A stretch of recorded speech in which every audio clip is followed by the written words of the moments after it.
For 5,000 years, one rule held on the Nile: nobody upstream touches Egypt's water.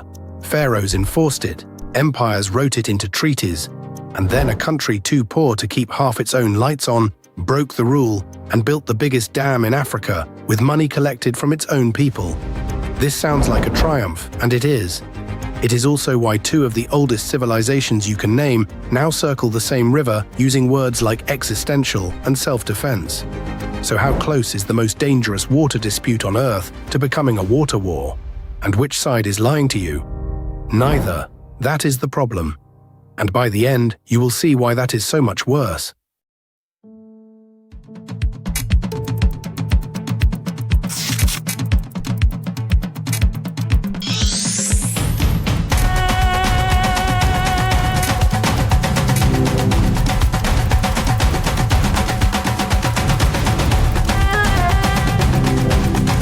Start with the geography, because the geography is merciless. Think of Egypt as a desert with one green ribbon running through it. 110 million people pressed against a single line of water. Now imagine your entire civilization drinking from one pipe, and the far end of that pipe sitting in another country's mountains. About 97% of its fresh water comes from the Nile, and roughly 85% of that water is born as rain in the highlands of Ethiopia. Egypt is the gift of the river, but the gift is mailed from Addis Ababa. And now there is a wall of concrete in a lowland gorge, 14 kilometers from the Sudanese border, holding a reservoir that can swallow more than a year of Egypt's entire water share. Basically, for the first time in recorded history, a foreign hand rests on Egypt's tap. On the other side of that wall stands Ethiopia. 130 million people, nearly half without electricity, in a country that once starved beside this exact river. Keep that sentence in your head. It is the engine of everything you are about to watch, because the dread here is ancient. In the Middle Ages, Ethiopian emperors wrote letters to Cairo threatening to bend the river if Egypt mistreated its Christians. They couldn't, no medieval kingdom could move the Abai, but the threat lodged in Egypt's imagination and never left. And do you think the fear only ever flowed downstream? Here is the part almost nobody remembers. Egypt has already invaded Ethiopia. Twice. In 1875 and 1876, a European-officered Egyptian army marched toward the source of the Nile, and Ethiopia annihilated it in the mountains. If you have never heard of those battles, you are not alone. Ethiopia has never forgotten them. So understand both players before we go on. One nation's nightmare is an upstream hand on its throat. The other's is a downstream army marching uphill, and each nightmare has already happened at least once. So how does the country supplying the water end up owning none of it? You let other people hold the pen. In 1929 and again in 1959, colonial-era agreements divided the entire river. 55.5 billion cubic meters a year for Egypt, 18.5 for Sudan. The rest written off to evaporation, 100% of the flow allocated. And Ethiopia's share, the country the water actually comes from, 0. Not a drop, on paper, forever. Nobody even invited them into the room. Imagine watching strangers divide up your family's harvest and mail you the receipt. And here the irony starts stacking. Egypt then did the exact thing it would later condemn. It built a giant dam, unilaterally at Aswan, engineered as if upstream countries did not exist. Furious, Ethiopia's emperor invited American engineers to survey the Blue Nile, and between 1956 and 1964, they mapped every great dam site on the river, including one near the Sudanese border they called the Border Dam. 60 years later, that is exactly where the wall stands. Remember that detail, because an American president is about to claim America paid for it. Through the Cold War, the threats stayed loud. Egypt's president declared that only water could drag his country back to war. But the river stayed untouched. Even in the famine of the mid-80s, when hundreds of thousands of Ethiopians died, the water kept flowing past them, fully allocated to somebody else. So in 2011, Ethiopia stopped asking. On February 11th, Egypt's dictator fell and Cairo dissolved into revolution. Leaked intelligence files had alleged that Egypt once explored bombing any Ethiopian dam from bases in Sudan. An allegation never proven, but Addis Ababa believed it. So it waited until Egypt was on its knees, and 2 months later it laid the foundation stone. Shut out of world lenders, it did something we have basically never seen at this scale. It passed the hat. Civil servants gave up a month's salary, farmers bought bonds, teachers, soldiers, taxi drivers, the diaspora. A poor country crowdfunded the biggest dam in Africa. Whatever you think of what comes next, that part is extraordinary. And in June 2013, we all got to see exactly what the neighbors thought of it. Egypt's political class gathered to discuss the dam, believing the doors were closed. The meeting was live on national television. Most of them had no idea. On air, one party leader proposed backing rebels inside Ethiopia and destroying the dam if all else failed. Another suggested leaking fake rumors about fighter jets. And the president himself, discussing a possible dam collapse, said the quiet part out loud: a collapse would be in Egypt's favor. But we cannot say that officially. Sir, you are saying it officially.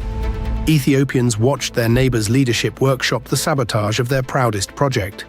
Live in their own words. Can you unring that bell? You cannot. Weeks later, the president promised blood for every lost drop. Weeks after that, his own defense minister overthrew him and inherited the river war he still runs today. After that, trust didn't decay, it died. Ethiopia came to believe Egypt was quietly arming its insurgents to keep it too broken to finish the dam. Egypt denies it, hard proof is thin, but the belief moves policy like fact. And in 2018, the dam's chief engineer, the beloved public face of the project, was found in his car in central Addis Ababa with a bullet in his head. The official finding is suicide.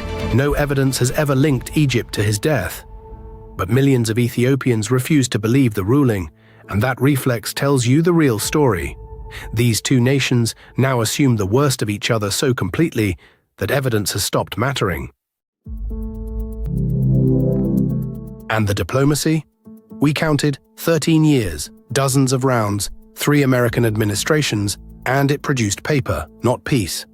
In 2015, both sides signed one declaration and walked away believing opposite things. Diplomats call that constructive ambiguity. Couples therapists call it something else. In 2020, American brokered talks collapsed when Egypt initialed a draft, and Ethiopia refused to even attend the signing. The American president at the time, humiliated, mused in public that Egypt might blow up that dam. Ethiopians filed that sentence away. Then Ethiopia simply filled the reservoir, 4 rainy seasons in a row, over 4 years of official condemnation. Every year Cairo protested. Every year the water rose anyway.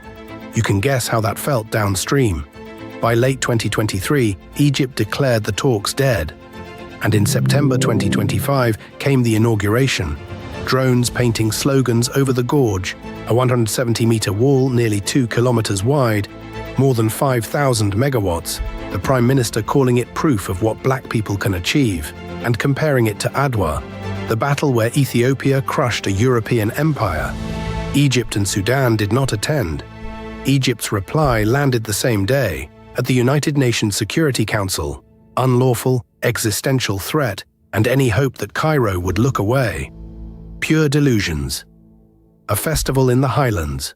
A war warning in New York. Same day, same wall. Then the water itself joined the argument. Weeks after the ceremony, the Nile surged. Villages in Sudan drowned and Egyptians navigated their own streets by boat. Cairo called it a man-made flood, accused Ethiopia of overfilling for the cameras, then dumping 2 billion cubic meters without warning. Ethiopia called that a lie and pointed to 93 years of river records showing natural floods used to run bigger.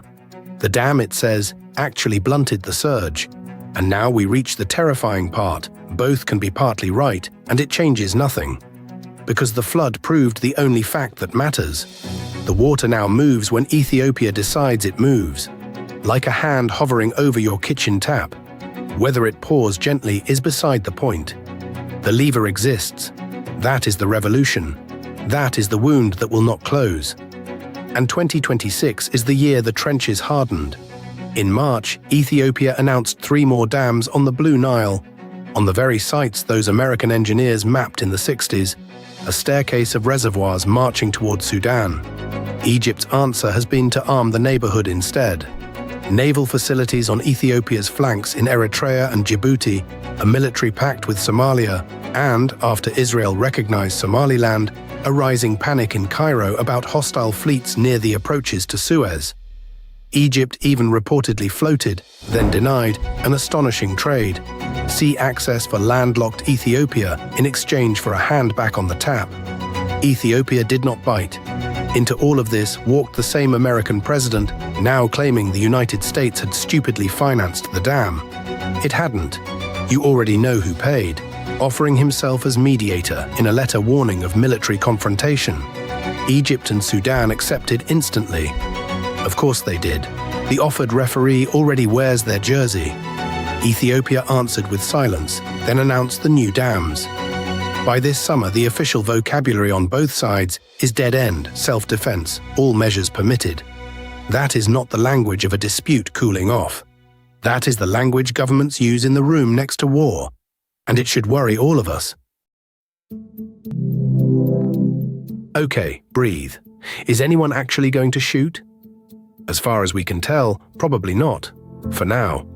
And the reason is not wisdom. The dam sits 1,000 kilometers from Egypt, behind a Sudan already on fire, and blowing up a full reservoir would send a wall of water through Sudan first, and the blame everywhere.